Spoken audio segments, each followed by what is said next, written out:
Hey, let me ask you something. What if I told you that Warren Buffett, the most patient investor on earth, is now holding over $380 billion in cash? Yeah, you heard that right, $380 billion. So here's my question. Why would the world's most successful investor sit on that much cash while the stock market keeps hitting record highs? Is he just being careful? Or does he see something the rest of us don't? We've seen this movie before, haven't we? The dot-com boom in 2000, the financial crash in 2008. Both started with the same feeling. This time it's different.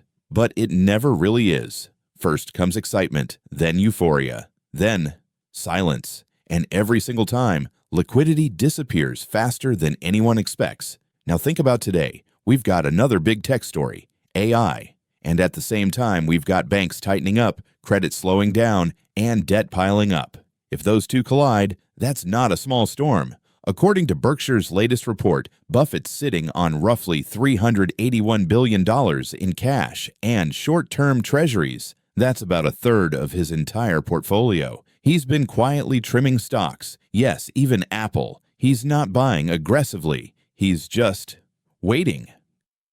If you ask me, that's not fear. That's discipline. Buffett's not betting against America. He's betting on gravity. What goes up too fast must come down. And when it does, he'll be there with that massive checkbook, ready to buy everything on sale. All right, let's talk about the hottest thing on Wall Street.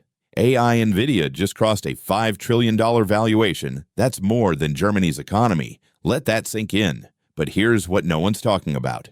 In October alone, American companies announced 153,000 layoffs, up 175% from a year ago. That's the highest October number since 2003. Source: Challenger, Gray, and Christmas. So, if AI's making everything better, why are so many people losing jobs?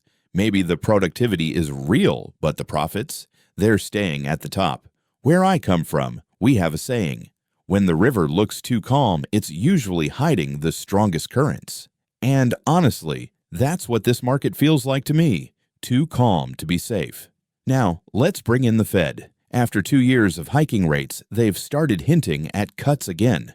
Normally, rate cuts should spark hiring, right? Cheaper loans mean more business, more jobs. But look around, companies are still laying people off. So where's all that money going? Here's my guess. It's getting trapped inside the same tech loop. Nvidia invests in OpenAI.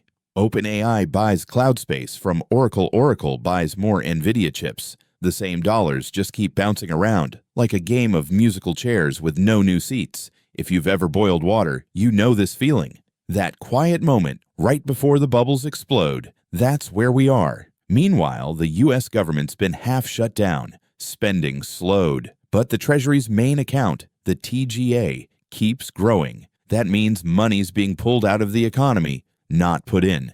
It's like draining blood while the patient's still breathing. And banks.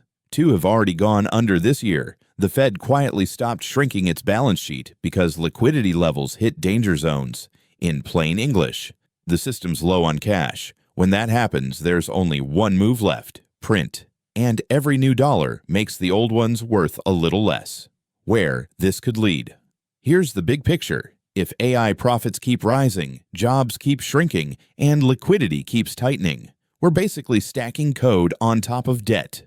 No drama, no conspiracy, just math and history. Buffett once said, "Only when the tide goes out do you discover who's been swimming naked." Well, I think that tide's pulling back again, and most people are still out there celebrating on the beach. So let me leave you with this. If a guy like Buffett, calm, steady, unemotional, is holding a record pile of cash, and if the Fed's cutting rates while layoffs are rising, maybe everything isn't as fine as it looks.